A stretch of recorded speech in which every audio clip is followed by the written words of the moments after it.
Just to say hello, just say when you're ready. Yeah, we're good. Great stuff. Good afternoon, everybody. I hope everybody's keeping well and safe, and I hope you can see me okay here. Excuse the way I'm putting up the video of myself. Well, the webcam, it's not really a webcam at the moment of myself. I'm using some of the Canon software to at least give you an image of who you're speaking to today. Some of you may have dealt with me before at some events or seen me at CVP showrooms when I've been talking about different Cinema EOS cameras and some of our products.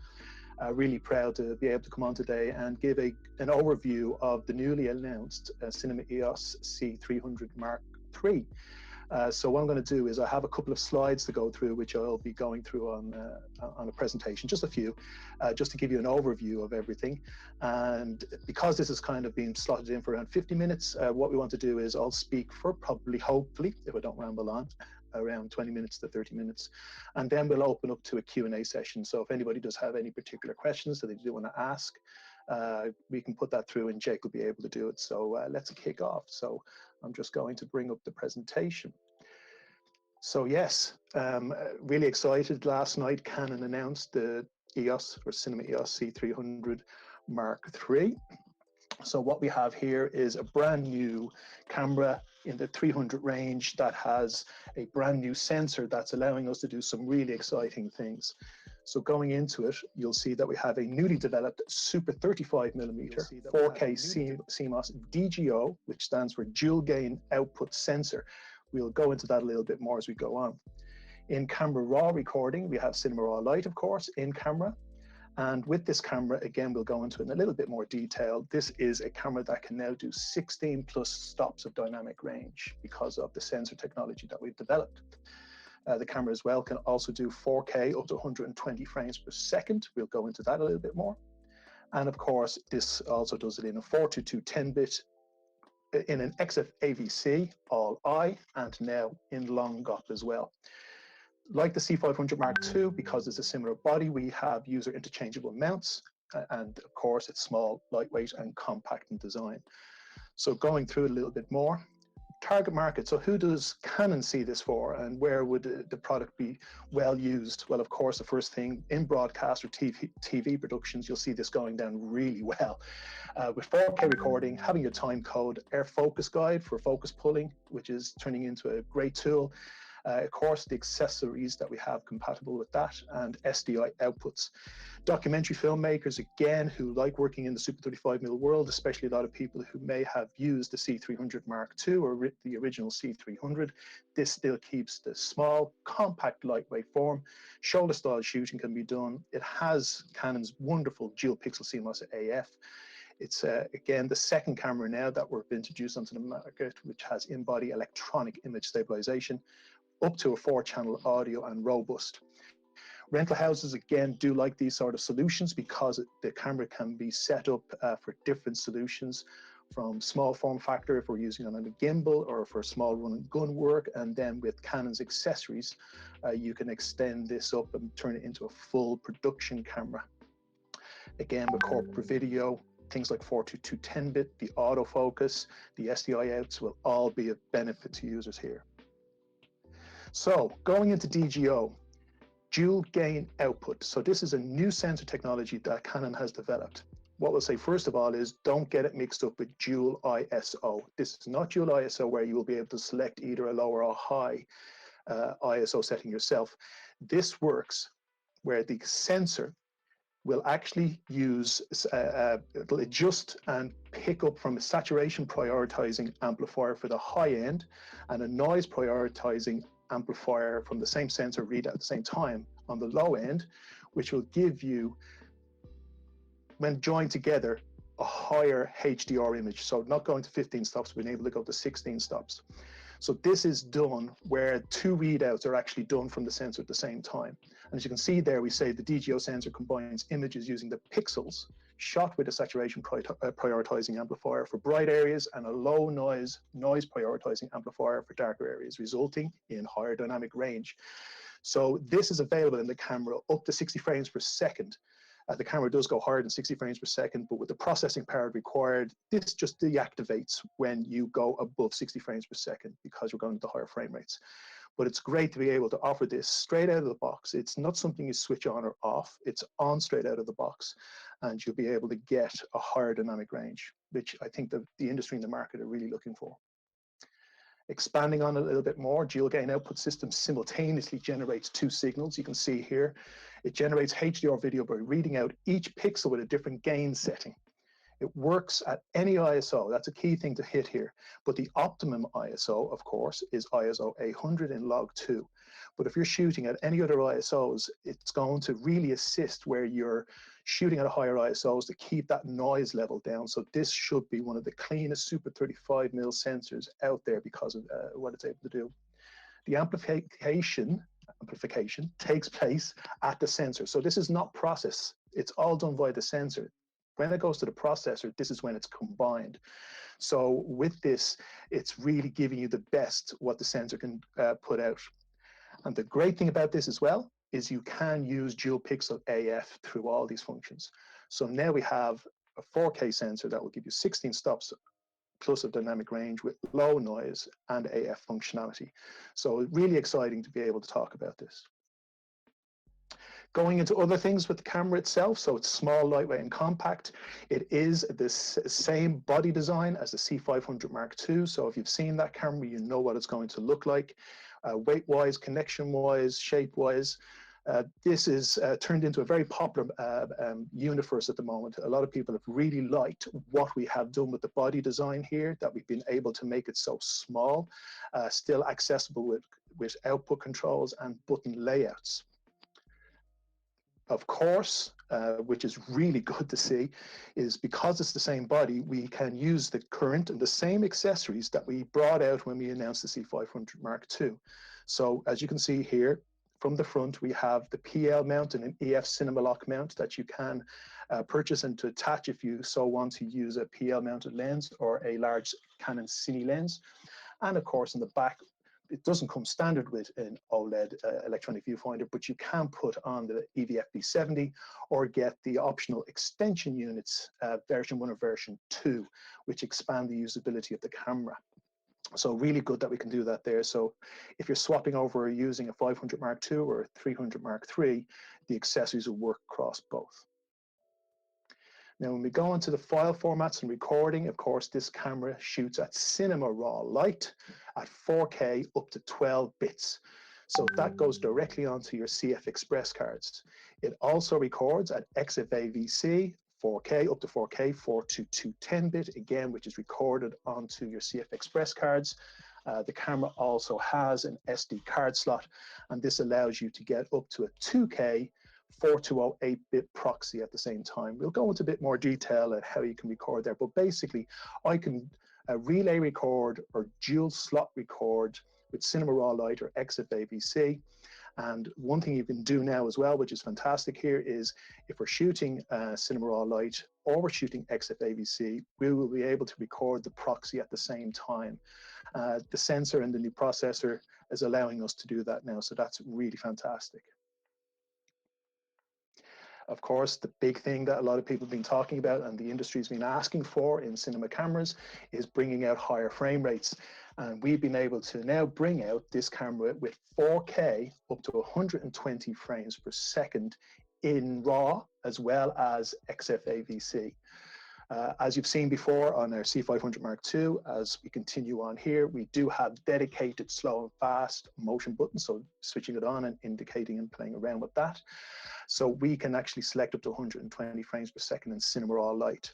Now, when we're talking about using the high frame rates, you will also be able to use Canon's dual pixel CMOS AF at 4K RAW at 120 frames per second as well. If you so want to go a little faster and you're going down to the Super 16 mode and 2K crop, you can go up to 180 frames per second as well with this camera. So now we're able to offer a camera with higher dynamic range and a camera that is now offering 4K RAW up to 120 frames per second. So I'm sure a lot of people are really pleased to be able to see that now. And the new sensor technology is allowing us to do this.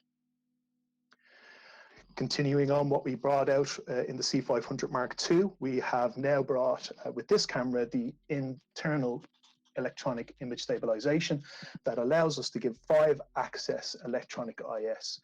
Great thing about this is if you're using a Canon EF lens or an EF lens with communication, it'll recognize that lens and then will set itself accordingly to what the IS is required to work with that. If we're using a PL lens or a non-communication lens, we can go in and tell the camera what's the focal length. So we can put in there, for example, as you see on the slide here, up to 50 millimeters. We can set that for ourselves for access.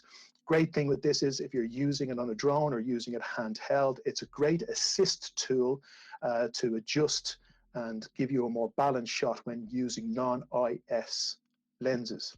So again, in a cinema camera for this to be brought onto the marketplace is really exciting, and we're really pleased to be able to bring it with the C300 Mark III. Things we talked about before with the color reproduction. So Canon have looked at this, taken feedback, looked at the sensor, and we're able to actually reproduce truer colors. In certain lighting conditions with certain types of lights, you might get throw out of color. But now at this, if you're, for example, shooting at a blue LED light or shooting at blue lights, they will be blue. The reds will be more red, so they're more true to the color that you're actually seeing as well. So like our previous model, the 500 Mark II, the C300 Mark III now offers this as well. Supports 2 HDR methods. A lot of people are learning more and more about this. While we shoot in HDR, most people would shoot in a log file and then go in post-production and deliver it as a HDR. There are 2 pre-defaults that are on the marketplace now, and that's HLG and PQ. So hyperlog gamma, which is generally the HDR method for broadcast, which has been designed, and perceptual quantization, PQ, designed by Dolby, which will allow you to use it for documentary or filmmaking. So these are preset in the camera as well. So when you're using XFAVC, you can select HLG, PQ, HLG or PQ, should I say, and this will allow you to record that. And the color space you're working in is BT 2020. So really good to see this in here as well. Of course, the camera does offer a log file, so a log 2 and Canon log 3. So this is really, really good. Log 2 at 800 ISO, we were talking about with the DOG. The DGO, should I say, dual gain output. You can get this with log 2, and you have the option of log 3 as well for 14 stops of dynamic range. Now, of course, we talked about dual pixel autofocus. One thing, again, the market and the industry has been really asking for is to be able to shoot at higher frame rates and use autofocus. Now at this camera, you will be able to use Canon's dual pixel autofocus throughout the full range of AF frame rates, should I say. So again, you can do touch screen with the monitor focusing. You can use face tracking up to 60 frames per second, and then we can use touch tracking and selective tracking when we are actually at any higher frame rates. So that's all in there. We do also still have the focus guide, which I know is being a really popular tool. It's getting used more and more for people who are manual focusing, especially for detailed or tight shots where peaking doesn't give you any true focusing, especially when working in 4K. So you have all this function available within this camera at all frame rates, which is really, really nice. Of course, when we talk about anamorphic, it does have the anamorphic support that we've seen in previous cameras. So with this, you get a de-squeeze factor inside the camera of 2 times and 1.3 times. So remember, I always said, put the caveat here, you're not de-squeezing the record. That will still be done in post-production, but you will be able to monitor out via viewfinder or externally via the monitor out or HDMI to see what the de-squeeze looks like. It really assists when it comes to composition and setting up the shot properly for yourself. Included accessories. So what do you get in the box? This is the one thing Canon are really good at. We put a lot in the box to make sure that you can get going straight away. And literally, like our previous models, you get everything in here you need. You get the camera body, you get the LCD monitor, you get the handle unit, you get the LCD attachment unit, the cable to connect that up with, you get a battery packet BPA 60, you get the camera grip. You are getting the larger LCD monitor with this as well, like we've brought out with the C500 Mark II and everything. So all you need to get going is the lens and the card. So everything straight away, you're ready to go. Just put your lens and the appropriate card in the camera and we can start shooting, which is really, really great. Of course, with other functionality, the camera can be made wireless via Canon's browser remote. So to do that, you can connect the wireless file transmitter to WFTE9. And what that will do is will give you accessible functions to bring up on a smartphone or tablet. That will give you a whole things from operating area, display area, full control and touchscreen to control the camera wirelessly. So a great function in there when you can't interact with the camera if it's on a gimbal or on a drone or something like that. Of course, it does offer IP streaming. So with the accessories, extension unit 1 or extension unit 2, you do get an Ethernet out, and you can get IP streaming via a receiver. So the details are here, a little bit technical, but it's just to let people know that you can actually set this up for a full broadcast solution via IP streaming. Just again talking about the 4-channel outputs. So the body itself comes with 2 digital 24-bit XLRs, which have also the control on the body.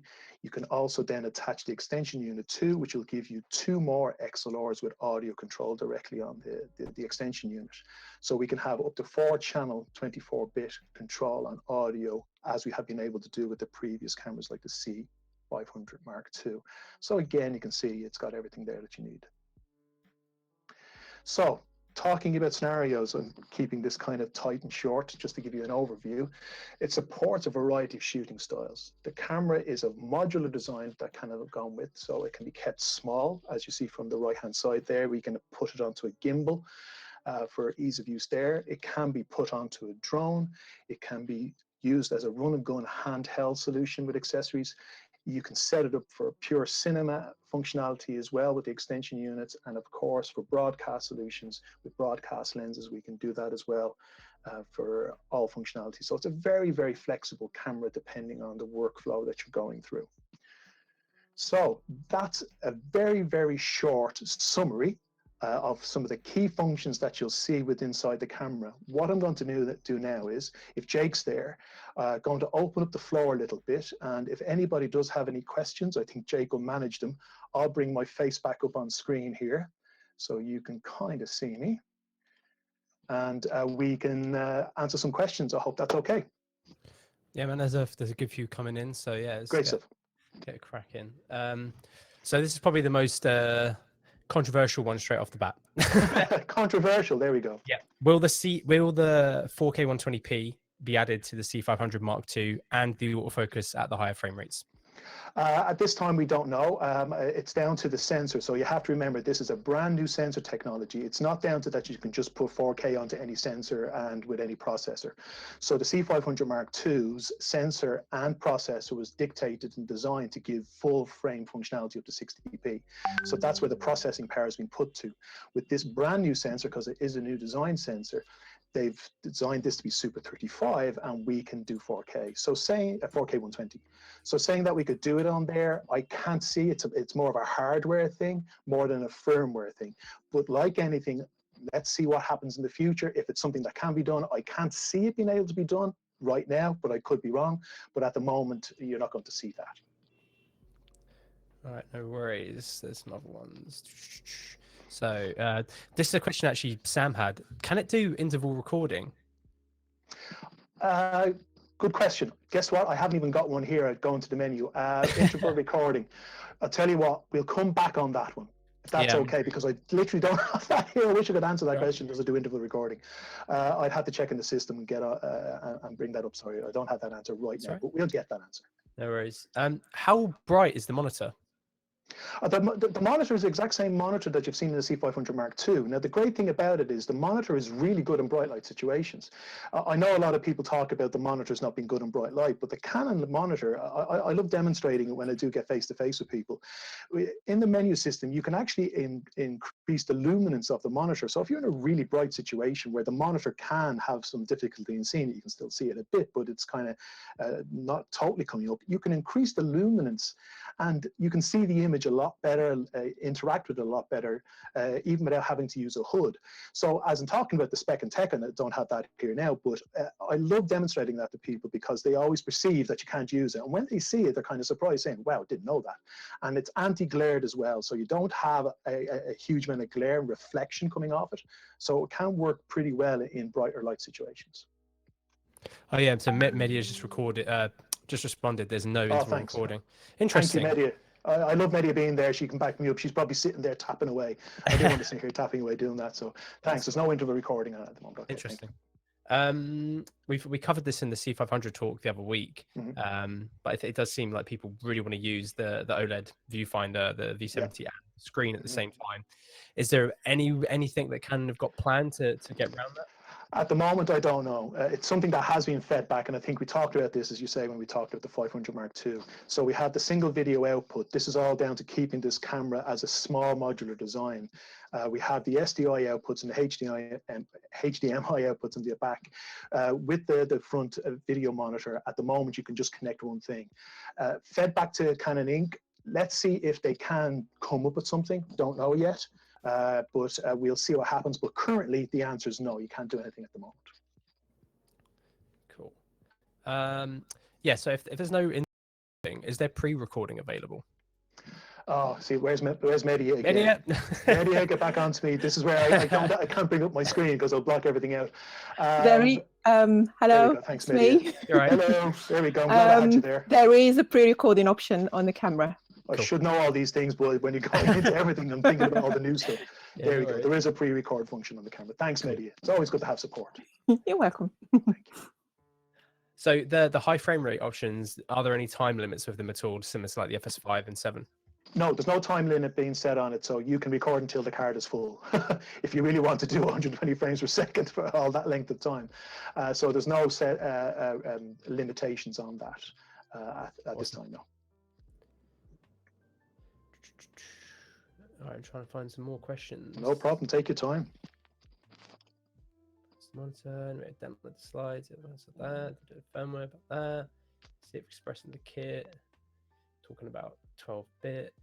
I think that's pretty much, other than asking about whether or not the C500 is going to get updates, which obviously I know you don't. Yeah, I'm sure there's a lot of people going to ask that question. Yeah. At this time of moment, no, but I can't see into the future. But you have to remember, so I know some people will talk about this, or why doesn't that camera have it? This is a new sensor, so when a new sensor technology comes out, it has to go into some camera, a form factor camera. It's a super 35mm piece of technology for us to get to do that. Trying to put that into a full frame, even if you're starting to crop down, it's all about processing power, it's all about hardware. So we have made two cameras now, the 500 Mark II and the 300 Mark III. The 500 for the people who are looking at going full frame, looking for that large sensor and what that can deliver, because of course larger sensors also offer great low light performance. And then you have another sensor that can deliver the higher frame rates and what we're doing here with the dynamic range. So again, it's just down to, I think I used this terminology the last time, if you remember, Jake, you can't have an off-road vehicle, a large off-road vehicle, to be a sports car, and you can't make a sports car be an off-road vehicle. So there's certain things that you can do. It'd be wonderful if we can do that, and you never know where this technology will go in the future, but this is the way things are at the moment. The processing power and the sensor technology that we currently have, you've got large full frame, or you've got Super 35 high frame rate. Awesome. How does the battery consumption compare to the C300 Mark II in like the equivalent modes? No, it's really good. So to give you an idea, you get the BPA 60 as standard with this camera. So that's the larger battery. With the C300 Mark II, you did get the BPA 30, which is the smaller battery. And what we're saying with the C300 Mark III is that with the BPA 60, you'll get up to 130 minutes of record time shooting. So I know obviously this this question you're going to be quite biased because you work for Canon, but of course, why? When obviously this is aimed at a similar price point to the FX9, and the way I always say it to people is they're two different cameras. And whenever I talk to a customer about buying a camera, I tell them to make pros and cons lists, because each person's going to have different pros and cons, and each thing is going to have their own weight to what's more important to them. So there's no perfect camera for one person or for one recommendation. It completely depends on what they're planning on shooting and how they want to shoot it.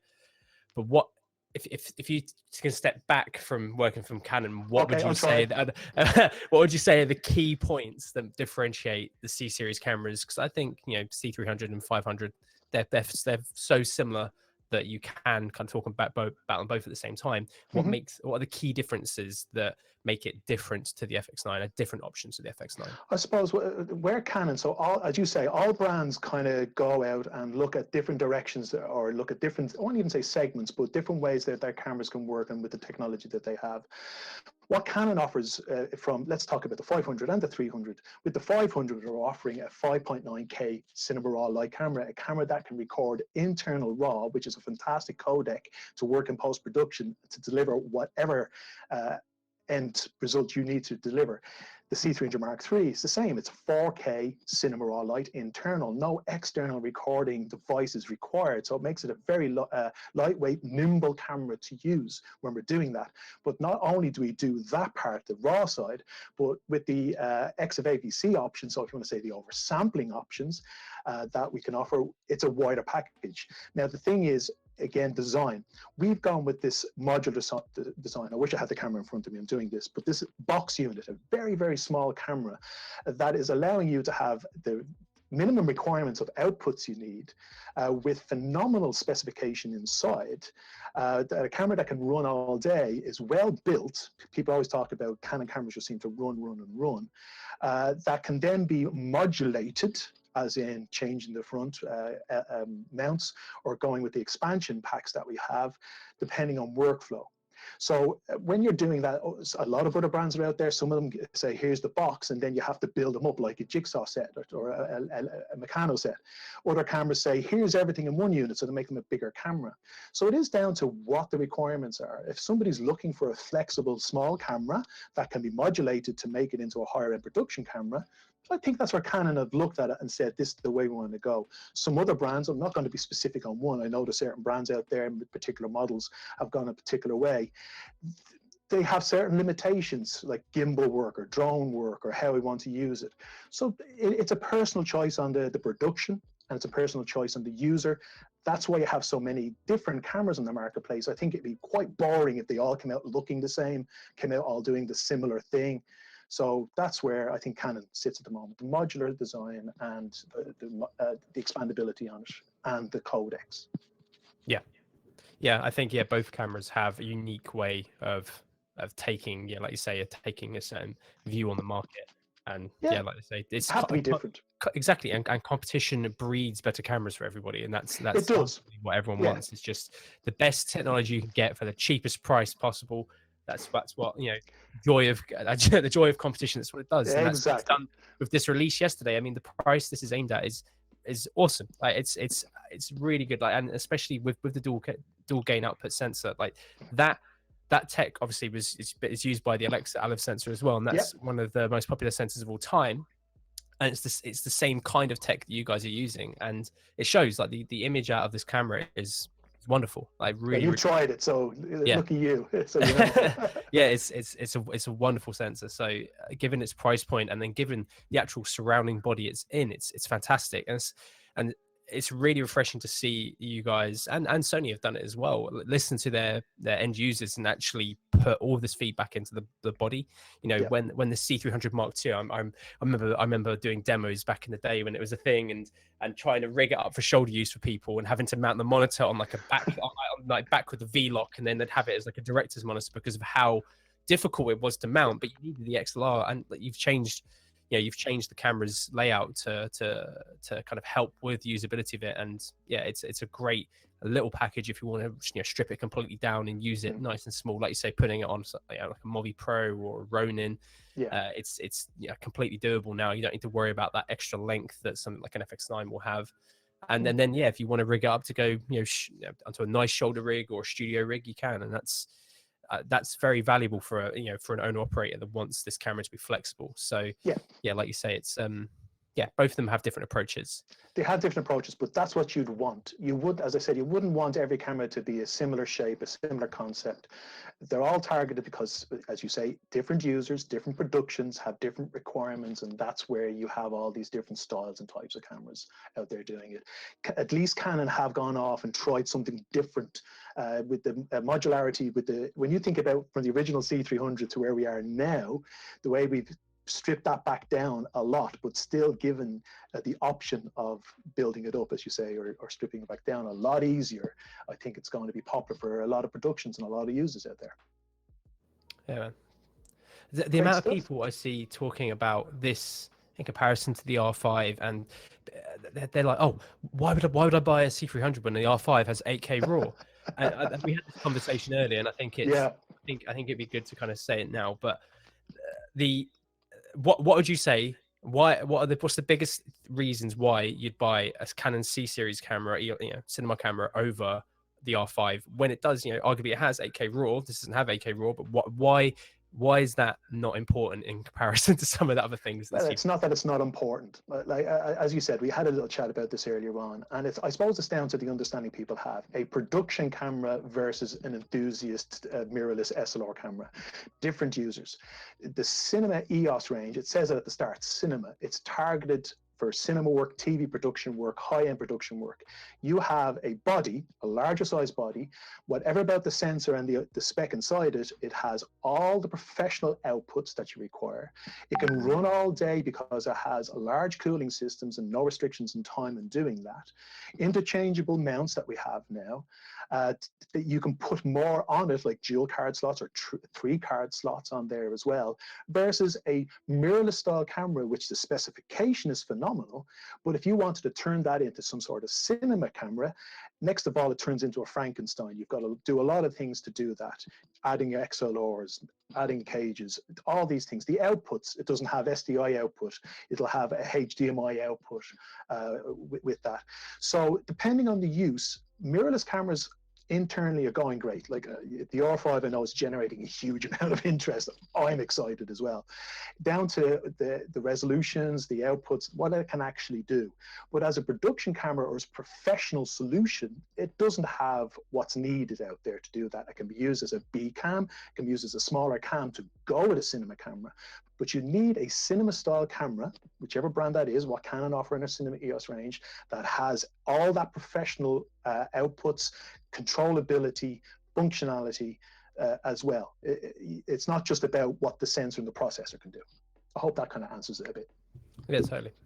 So there's a few questions about lenses, and you guys, correct me if I'm wrong, but you guys aren't developing any more EF lenses currently, are you? So I won't say we're not going to ever do EF lenses again.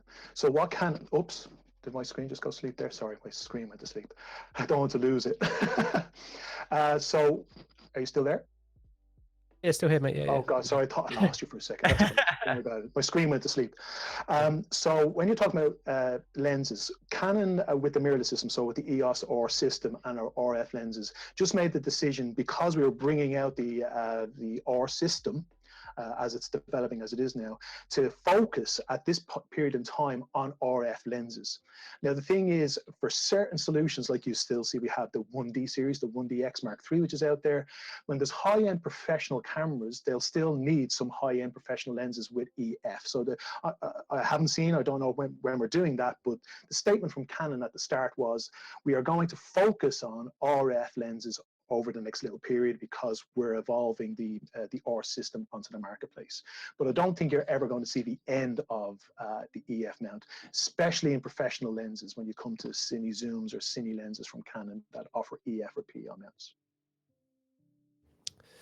Yeah, and that's one thing that I don't think's got actually enough press, is the price drop of the CNEs as well, the zooms.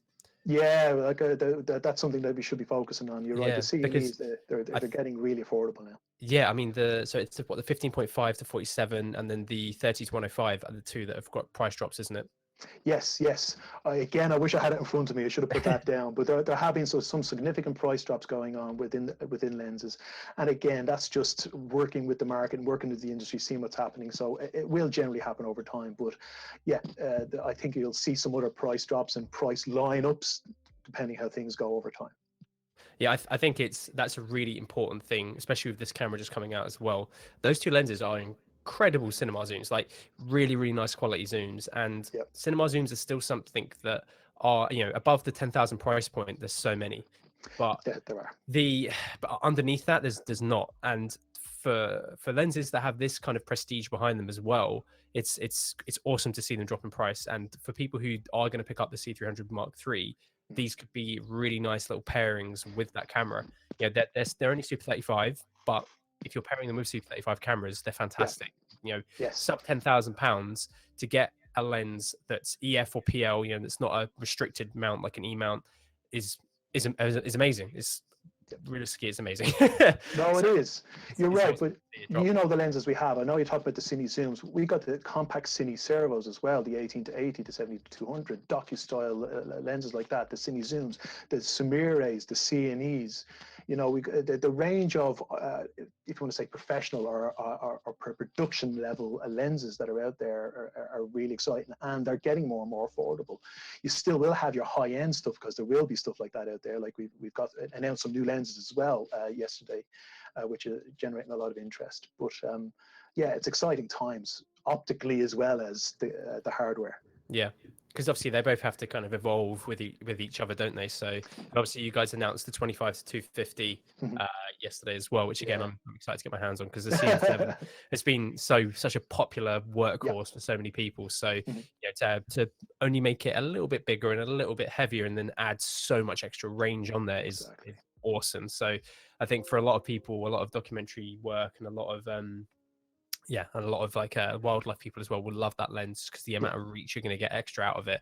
And it's a CN lens, so it's going to have good optics as well. So all that within a reasonably sized package. It's still gonna feel it on your shoulder once it's mounted up there, but it's small in relative to what else is on the market. So yeah, I think there's some really interesting optical developments, and that's why I think people are so keen to get RF on one of these cinema cameras, because you've like kind of made such fantastic strides with their RF lenses. Like some of them are absolutely fantastic, and the ability to have the customizable ring on the front as well is awesome. Like that for video users is a big feature again. So I think you guys really, I'm hoping that you guys do something where RF is integrated onto one of these cameras at some point. And I know I've answered this question several times over the past day after our video coming out, and it's been in the chat a few times about getting an RF mount for these cameras, and it's limited, isn't it, because of the ND mechanism. So there's no way to get RF onto these cameras just because it's flange distance. You can't. You'd have to cut the front off the camera to get closer to the sensor. That's the thing there. So yeah, you're right. Like the RF lenses, they're making huge waves out there, and now with the current EOS R cameras that we have on the marketplace, and with the upcoming camera that's coming out as well. That's where Canon are moving forward to, like we did with the EF mount system from the late 80s, as we ran for the last 30 years with the EF. The whole concept is now the RF will be the drive forward long term for Canon optically with the mirrorless system. So it is exciting times, and Canon, some people say we're not the quickest, but when we do stuff, we do it well, and we make sure we do it well optically or in the hardware. Yeah, you guys have really come out swinging yesterday with everything you've released. So I know. There's a couple of questions about anamorphic as well. Sure. About like actually what frame size you're going to get. So I messaged Sam a moment ago. So Sam does all the maths and all the stuff behind our lens. So he's adding the camera as we speak. So good stuff. Anyone on the stream that wants to see the anamorphic modes and how they line up with certain lenses and stuff, just keep an eye on the CVP lens tool. I'll put the link in the chat. And as soon as it will be up there at some point, so I can see Sam chatting in Discord now. I'm not sure what he's saying, but yeah, it'll be on there at some point. Oh, it's already up on the lens tool. Great. Sam is brilliant. So quick, isn't he? So ridiculously quick. So yeah, Man. I'll put the link on the in the chat now. Good stuff. People are asking about update, new firmware coming out. I mean, I think that's probably a bit early to a bit early to have What any for this plans. camera? Yeah, it's not. But The camera's I'm not even sure. out yet.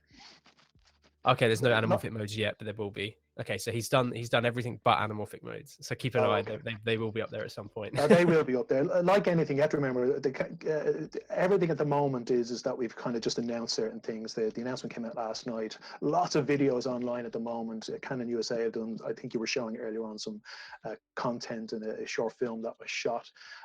Ourselves, we're working with some shooters as well, and we'll add out and show a lot more of what this camera has and what it can do. The way we have to work at the moment digitally, like this at home, more than getting face to face, which we'd love to do with people who want to see the camera. So you will see a lot more coming out over the coming weeks. Awesome. So another question is, seeing how popular it says is 96 Frog on YouTube, seeing how popular it has become, why did you decide not to put in dual base ISO? Considering the FX9 and Red Gemini both have started to do it, is there a reason? I won't say there's a reason that we didn't do it. Canon went out and looked at what can we offer to the market, and the dual gain output is actually going to give more opportunity and flexibility of shooting at whatever ISO you want to, and give you lower noise levels with 16 plus stops of dynamic range. So I know it's popular, and I suppose it's popular because people are used to it now. So being able to select higher or lower ISOs depending how you're shooting, if you're doing low light stuff or just doing normal day stuff. But now with this camera, as we said in the presentation, we can push past that. Shoot at 1600 ISO if you want to, and you will have an output that will give you lower noise in the dark areas. I think that's what people really want. So I suppose, again, Canon have looked at it in a different way, more than just doing what everybody else is doing and what's out there. We've looked at it and said, look, we can do this now. And as soon as people start to play around with it, I've spoken to one or two shooters who've tested it. I think, Jake, you maybe played around with it a little bit. People are quite impressed about what it's actually doing at the moment. So it's just a different way of looking at it. Yeah, totally. I think, I think it's just kind of a buzzword at the moment, and it is really handy. It's great. No? But again, it depends what you're after in the camera. Like, there's at this price point, having such high dynamic range and a sensor of this quality is something that's very attractive. Yeah. And again, there's going to be huge comparisons to the FX9, but they're both so different. So it just, again, that's the thing. It's pros and cons. It's what is most important to you, and that's literally the way to make your decisions. But at least we're looking at it at a different way. We're not kind of saying, oh, they're all doing that, let's do it. We're looking at it in a different way. With the DGO system that we have on this sensor, it's just bringing another option in a different way than what's probably being used by a majority of people. And hopefully they'll like it. I'm sure they will. Yeah, I'm excited to see what people do with this. Yeah, also, hopefully we get to people out and about soon enough to do it as well. Yeah. So yeah, Graham's just said in the chat, who Graham works for Canon, the new CNE zoom lens price will be around £8,200, which is amazing. Like, there you go. For a high quality. Thanks, Graham. I have all my team support me. Isn't this fantastic? You got Media, you got Graham. I've got all the support in the world at the moment. Awesome. It's great. No, yeah, that's really that's really good. So another question: how can you? This is Derek from YouTube. Can you output a HDMI and SDI signal simultaneously? Oh God, we were talking about that. With this camera at the moment, no. That has been fed back. Now, Media will come back in and correct me if I've got this wrong. But currently, you can't output at the same time. So you've seen that in the 500 Mark II. Has been fed back to Canon, and I know it's something that Canon are looking at if it can be done. Hopefully, they will be able to do so. But again, you have to remember, that's not just a firmware thing all the time. It's down to what the hardware limitation is.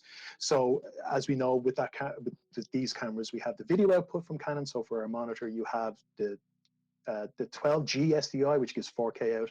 You have the monitor out, and then you have the HDMI out. So it's the monitor and HDMI people are talking about. You can't currently do it. I'm going to say it that way.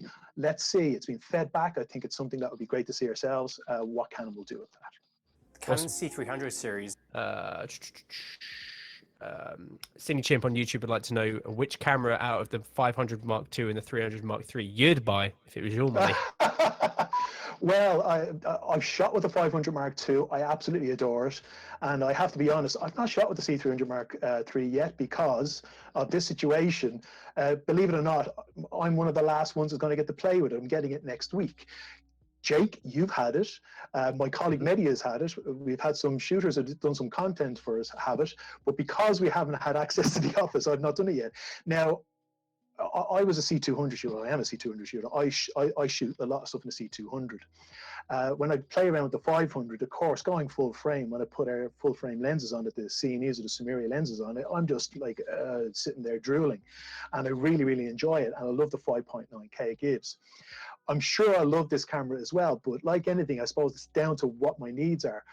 I'm one of those few people who doesn't really stress about getting the 120 frames per second. I know it's a thing, it's just not for me. So the 5.9K RAW 60 that the 500's been delivered, that beautiful image that it generates, even at half speed, is just so beautiful, you know, for stuff you're doing.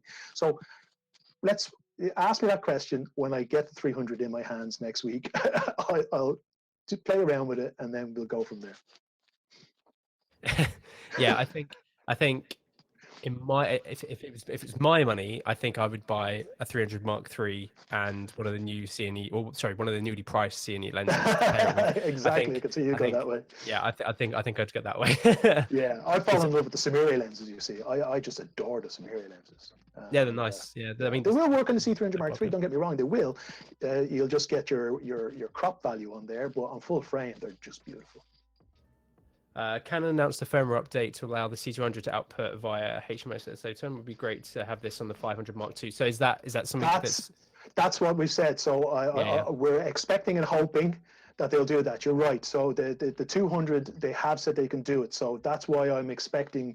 They had to remember with the 500, firmware updates kind of scatter as they come through. So I knew they did that, and we're just, I'm sure, hoping, I'm going to say it that way, that they do it for these cameras as well.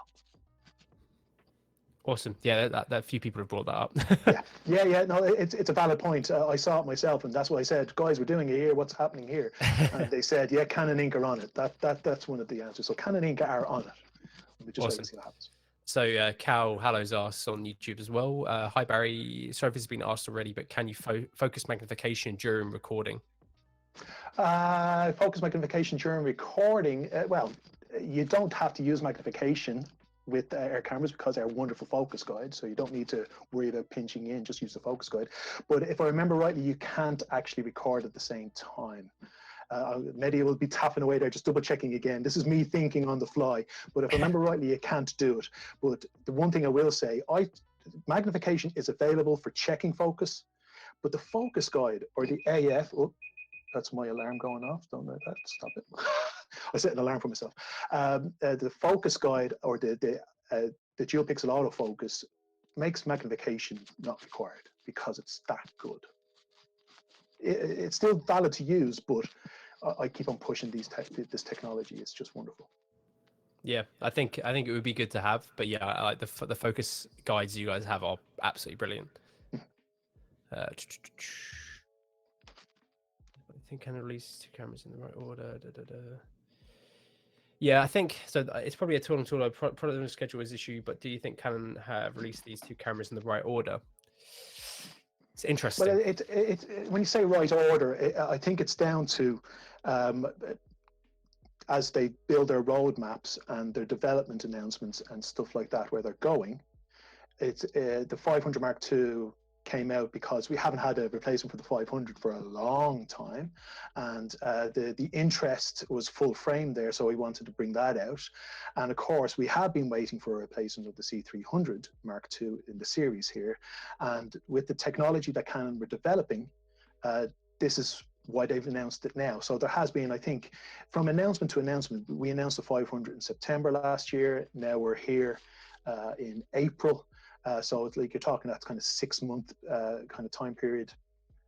They came out at the same time, but it is development announcements as when Canon are bringing stuff out as they build them. Yeah, it's probably going to be limited like that. Yeah, it could be like if it was done the opposite way, people could still ask that question. You know? Yeah, exactly. Someone just saying how fantastic Canon support is, and it is. We We're deal renowned with for you that. we deal with you guys all the time in terms of product support. So it's always great. Do you want to I can't really see. Do you think the C200 and C100 of the future will share the same body and form factor as this? Good question. I have no idea. We'll wait and see. So the 300 and 500 now have this modular design. In my own mind, and I'll say as I'm not talking Canon, I'd be surprised because sometimes with the lower end cameras, you want them to be smaller. But wait and see what comes out when we do actually upgrade and update those cameras. So it's a wait and see. But I think they probably will go smaller, but I don't know. Haven't seen anything on that yet. Yeah, I think it would make sense. Makes sense for them to be smaller. Like I think they'll probably. I mean, they should take design cues from what you guys have done with the 303 and Oh the yes, 502. yeah. Just like you say, if you look at the C100 Mark II and the C200, they're obviously smaller than these guys. So yeah, it makes sense that it will make sense if they're a bit more pushed in terms of the sizing. But yeah, I mean that's going to be the very. It is. It's all down to outputs, isn't it? So the bigger cameras have more outputs. The more entry-level cameras don't have as many outputs, and that's where size can be looked at. So again, we'll wait and see what happens when they do look at changing these cameras. So we're in the kind of mid to high tier cameras at the moment. I love what we've done with them. Be interesting from my end even to see what we do with the more entry-level cinema EOS range. Yeah, I'm really excited to see some new like low to mid end ones finally hit the market. Obviously, you guys did so well with the C200. Yeah, we need something in that market again to kind of refresh it. I think people would love to see it. Yeah, there are some things we're waiting. The anticipation for certain cameras to be replaced is out there. You can see Canon are really getting into their stride now, picking up, but there is still life cycles of products. So the average is usually 4 to 5 years for a professional product. So the expectation there is that hopefully we'll see some more stuff. Yeah, exactly. I think this is a really good opportunity as well for people to pick up the C300 Mark II as well, because that camera is still absolutely fantastic.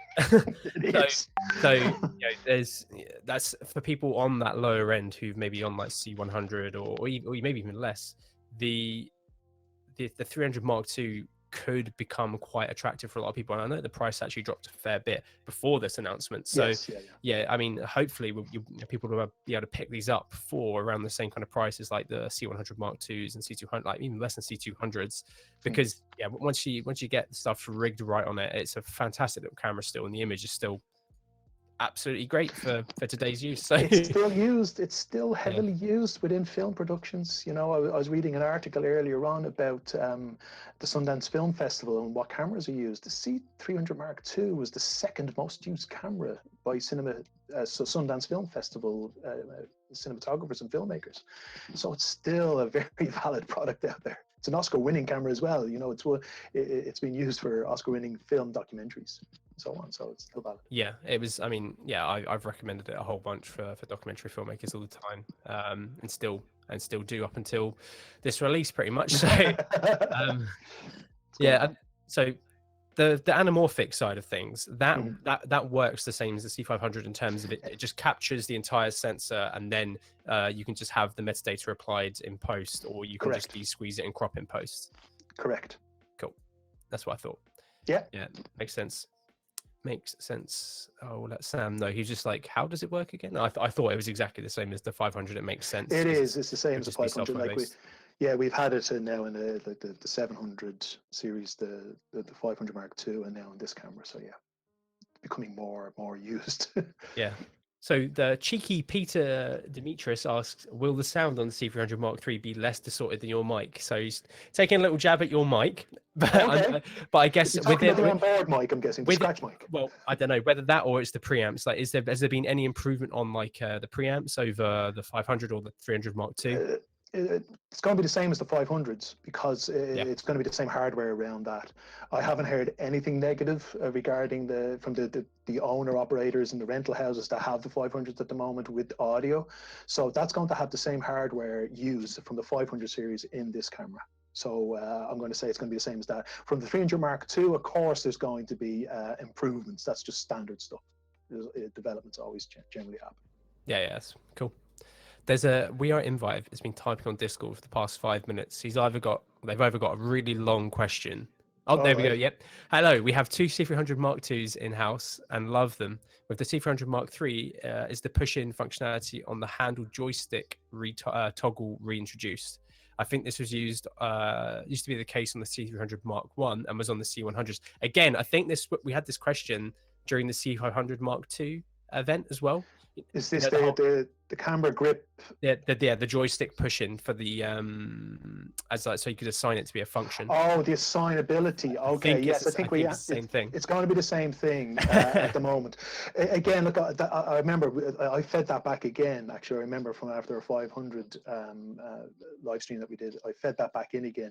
It's just down to like I know what people say they want to do with it.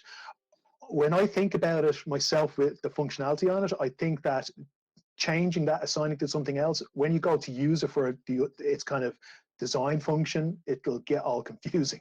So, but it has been fed back. It's something that I'm sure Canon will look at again if there's a lot of people talking about it. But yes, it's one of those things that's been fed back, but currently it won't do assignable functions. Yeah, I think it'd be good just to give people the option, like just because that making it so people can mess up their the function buttons and just reset them is fine. And it maybe in the settings make it so you can like almost hide that as well, so that way rental houses don't have to worry about people messing up their configs, or maybe doing like custom configs. That could be quite interesting as well. But that could be something for you guys to most definitely. Like we're continuously feeding back to the engineers, the guys at Canon Inc. You know, every reiteration of every product, you know, there's pros and cons. That's why you have firmware updates that generally can be done over time. But when it comes to hardware and configuration, design, functionality, that is all fed back. That's why you now have a slow and fast motion button on the body. That's why you have a LUT button on the body now, which you didn't have before because of feedback. So, you know, there's always evolutions and they're always continuously looking at it. Yeah, absolutely. And the guys have done a great job at listening to people. So yeah, it's just obviously nothing is ever going to be perfect. People are always going to. It's the perfect camera. Exactly. We might as well all then just walk away as soon as it's designed. Yeah, exactly. It's going to be a constant, refinement battle between the engineers and users who just want, who both want different things. So yeah, it's definitely like people complaining is only people wanting to help improve the product. No, so. Most definitely. Nothing's never taken back negatively. That's the one thing. That's why we do events. That's why we do face-to-face events. That's why we're doing these Q&As. It's to give people information, but also taking the feedback. When we do these large events, when we were doing large events face-to-face, the amount of information that would come back, we would have some of our Japanese colleagues, even from Canon, come and they would be talking to people. We'd be feeding it back and they're writing the notes down to feed it back to Canon. So it does get done, and it is very valuable for every manufacturer to get feedback. Yeah, no, I totally agree. So Cal's just brought up the K35s and basically getting them doing modern rehousing of them. And I was about to say, I'm pretty certain that's going to be impossible just because of the way lens engineering has gone. I don't think you could legally produce them in the same way. I'm not sure. I think with the K35s, I'm not sure what the processing was like, but a lot of these old vintage lenses used lead. Nasty chemicals and lead that people don't really want to be working with nowadays. No. So I think, the K35s. We're always evolving things. So the Sumire lenses are that evolution kind of going, that K35 style, that vintage look. We designed the Sumire lenses, which kind of sits in between the K35s and the CNEs. CNEs are sharp. But on the rehousing side, I know a lot of rental houses, they rehouse and they're still very popular. But as you said, the kind of design of lenses and the materials used has changed. And of course, materials used change the look and feel of optics. So trying to reproduce that, sometimes you say, well, we have those lenses. You're looking at what developments in the industry, what directors and DOPs are looking for optically, and you're designing it that way more than always going back a little bit. Yeah, I mean, K35s have absolutely skyrocketed in value over the past few years, and it's always funny. Like Sam who works for us, I know Sam. Yeah, he told me a story of from a rental house where they literally just they binned a whole bunch of them, not back in the day because people didn't like them, and now they are worth it's like I know. 100 odd thousand pounds a Yeah. set. And Yeah. what I always tell people, like people who are really interested in them, go and pick up a set of Canon FD lenses and use those. Like in the lower end market, like using these old stills lenses is such a good option to get this look. And That vintage look. the FDs are based, the K35s are based from the FDs, so they're so similar. If you want that K35 look and you can't afford to step up to Simrays, and even though there is differences between the Simrays and the K35s and the FDs, Yes. doing FD rehousings is a fantastic choice. And then if you want something a bit cleaner, a bit more C&E than K35, then the Simrays are there.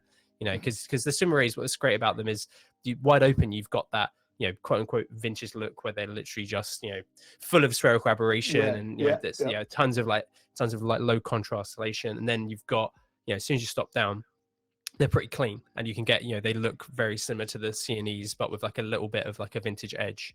Yes, taking that magenta out of it as well. So yeah, exactly. So it's they're lenses are lenses. It's personal preference. It is a personal preference. How many times we talk about this, people say to me, oh, should I buy third-party lenses or your lenses? I says, well, what's the look you're looking for?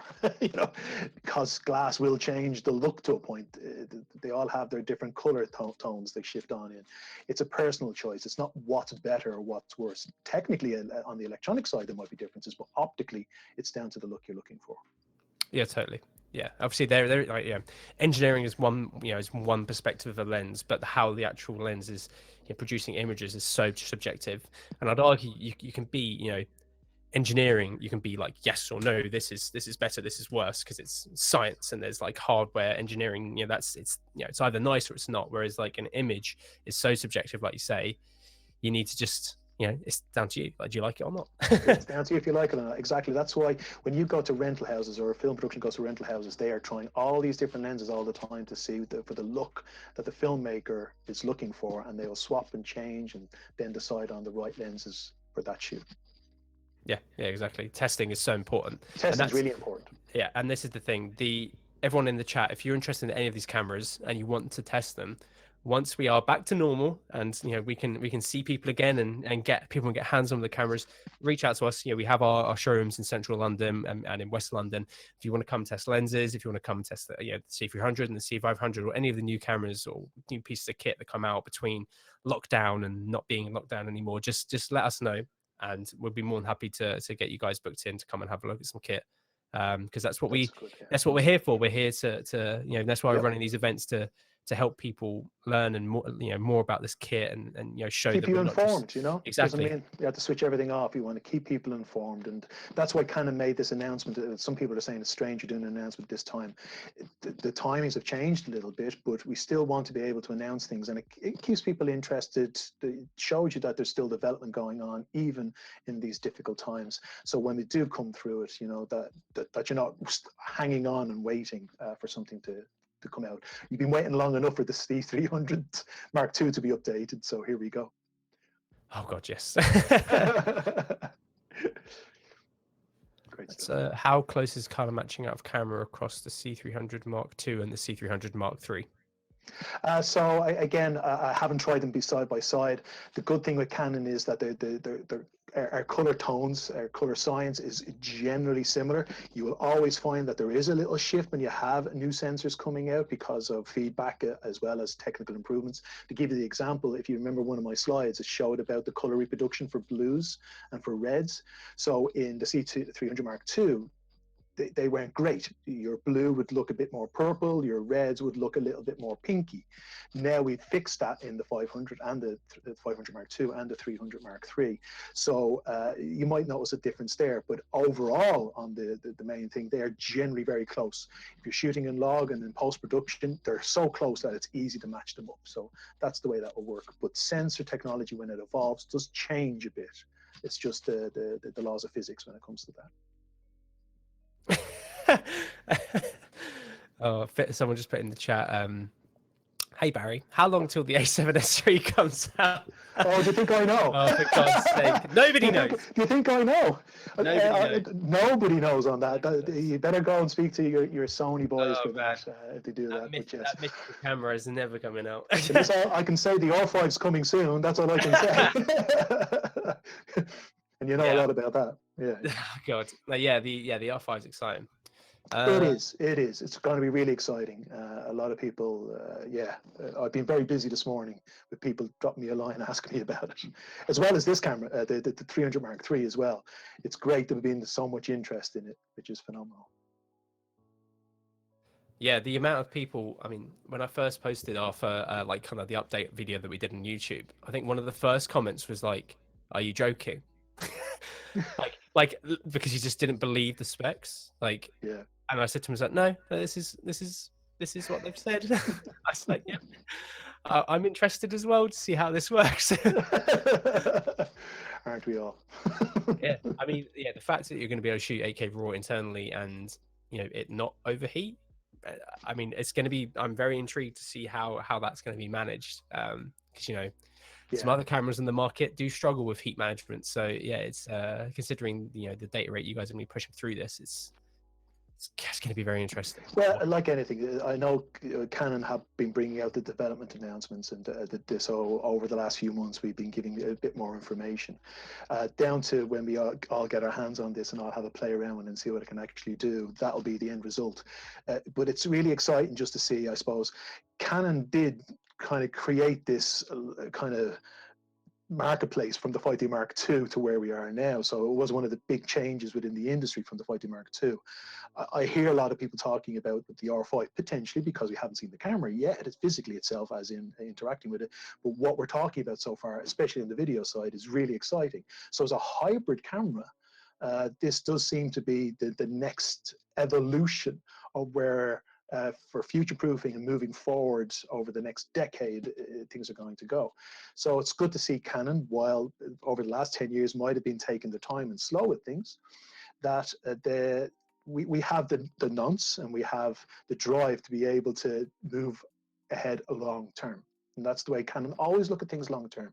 We've never been short term. No, we could have hacked out, something quick and bad over the last 10 years, but Canon R&D doesn't happen in short term. R&D happens over periods of time, and that's what we've done, and that's where we are now. So exciting to see where we go with the R series. Awesome. Yeah, I think there's actually a couple of good questions just come in. So first one was, do you know if the Mark III will be Netflix approved like the Mark II? So we have to wait until Netflix approve it, but all we can say is that everything that's required, it does. So, but it still has to go through the process with Netflix. That's just the thing. Now, pulling back a little bit, I know it's interesting when we talk about Netflix approved. A lot of people say they want a camera that's Netflix approved, and I always say, wow, you've been commissioned by Netflix? And they say, no.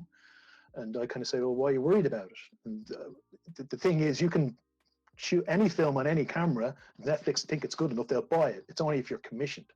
So if you're commissioned, a lot of cinema EOS cameras are in there. I'm sure this one will because it hits the points, but it still has to go through that process. Yeah, I think it's just that process that it needs to go through. It from the specs wise, it should meet it. No, it ticks all the boxes. Yeah, it ticks all the boxes that's required, as in what they'd state, but they still have to take it in, run it through, and take it. You saw the 500 Mark II was approved very quickly. So it'll be similar with this, I'm sure. Well, maybe a little slower because I'm sure they're not sitting in their testing rooms doing all the testing at the moment. But when they do get the camera in, just to put it through its pace there, it'll get approved. I'm sure it will. Yeah, I think it will as well. So Jonathan asked as well, he's a BBC doc shooter, so he owns the C300 Mark II.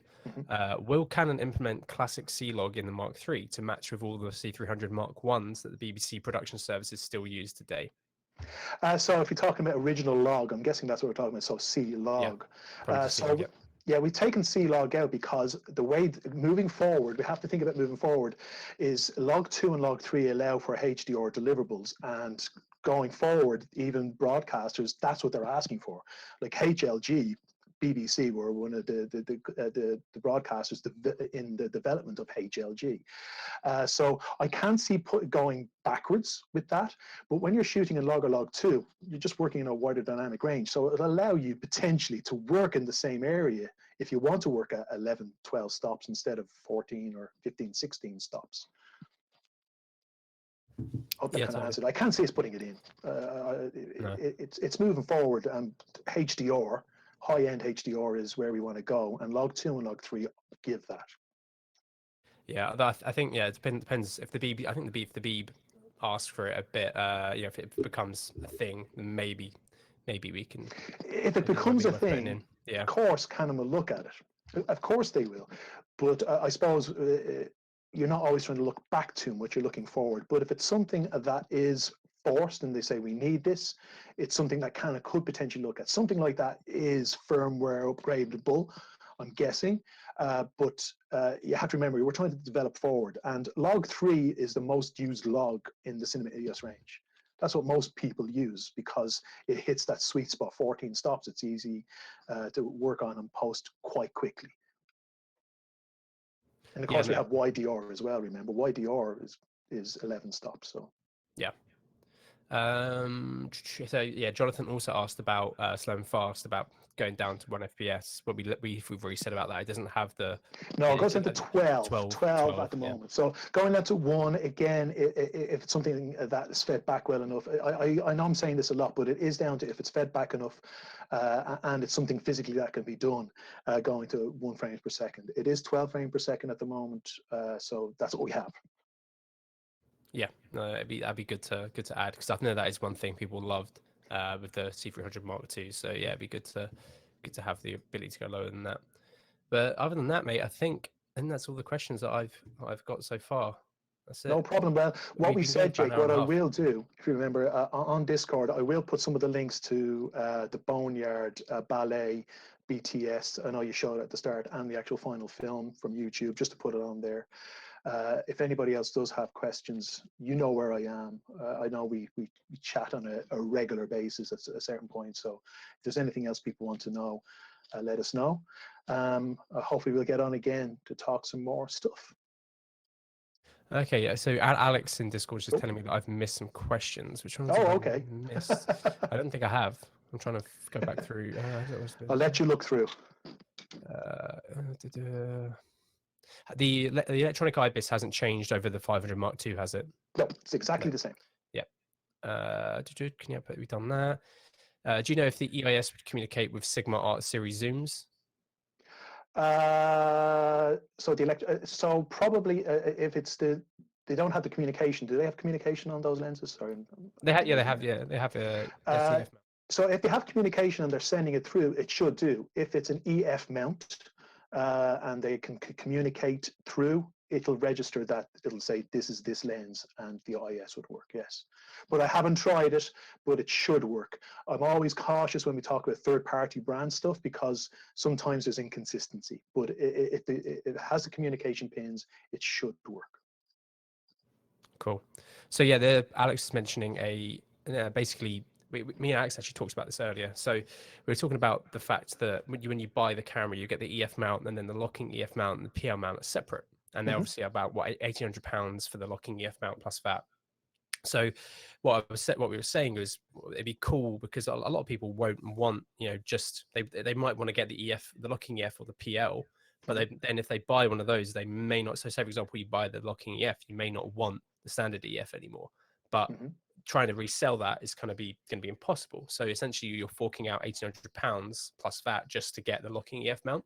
So we were talking about maybe, it'd be awesome if Canon could do some kind of like trade-in incentive. So if people didn't want the standard EF and they want the locking EF, they could trade in the existing EF and then get like a bit of money off the locking EF one. Okay, it's an interesting concept. Something that could be fed back to the business and see what they say. So again, you've asked the question, we can feed it back. We can see what comes up. Like anything, I don't promise anything, but we can have a look at that. Yeah, I mean, I think with these modular cameras, I think it would be nice to offer people the option to go with whatever mount. But I know that logistically, from your guys' end, that means either shipping the cameras with no mounts or that is the thing, because out of the factory, They're all Exactly. EF. If you start saying it comes like we've never given cameras that were in cinema ES except for the C700 as an initial PL option. It was always down to if you have it, we would change. You could pay to have it changed to PL until the 500 Mark II came out, and now with the C300 Mark III, where it's user changeable. That was a big move and a big step for Canon to be able to do that, where you don't have to send it into service, and you had that option. Logistically, interesting how Canon would look at managing, so how many EF mounts do we make and how many EF lock mounts do we make, and PLs and so on. That's I think where you'd have to look at it. Yeah, totally. But I think giving some kind of incentive people who just want one mount, like I say, trade back in, or do something to as like goodwill, just to say, hey, yeah, we understand this is a bit. This could be difficult if you want a locking EF1, because obviously from like a rental perspective, I get it, but from an end user, it's a bit more. It's quite a lot of money to invest into something that, once you've invested into it, the original EF mount could just sit there gathering dust for doing nothing. If you go down like the locking EF route, for example. But yeah, Alex is also asking about autofocus in the 500 Mark II as 50-60p, similar to the C300. Again, just feed that back. That will just be. I think we've already spoke about that. Autofocus in the 500 Mark II. Yeah, at 50 and 60p. When we get autofocus on the 50-60p and the C500 Mark II, similar to C300 Mark III. You do. The C500 Mark II gives you dual pixel autofocus up to 60p. Isn't it just 120 that it can't? Yeah, 120 it can't do it. That's right. It is. So when you go into the Super 16 mode in the C500 Mark II, which gives you the 120, you don't get AF. Okay, cool. Yeah, it wasn't Alex. I apologize, Alex. So when will the C500? Apparently it doesn't. It doesn't do AF in the Super 16 up to 120, but it does AF up to 60p. All right. When will the C500 firmware come out with the proxy recording that was announced yesterday? Hope that they get that out soon enough. It's something I know that they were looking at. So I don't have the specifics on it, but it will be something that that Canon will should be coming out with. You'll hear about it as soon as it happens. Awesome. Before I ask that. So yeah, Alex is referencing the 12G SGI and to output 3G to facilitate. Yeah, so this is another question we had during the 500 Mark II session. We were talking about being able to output 3G out of the 12G SDI to facilitate. Yes, yeah, that has been fed back. Yeah, as in downscaling, not only the 4K out, but downscaling it. Yeah, exactly.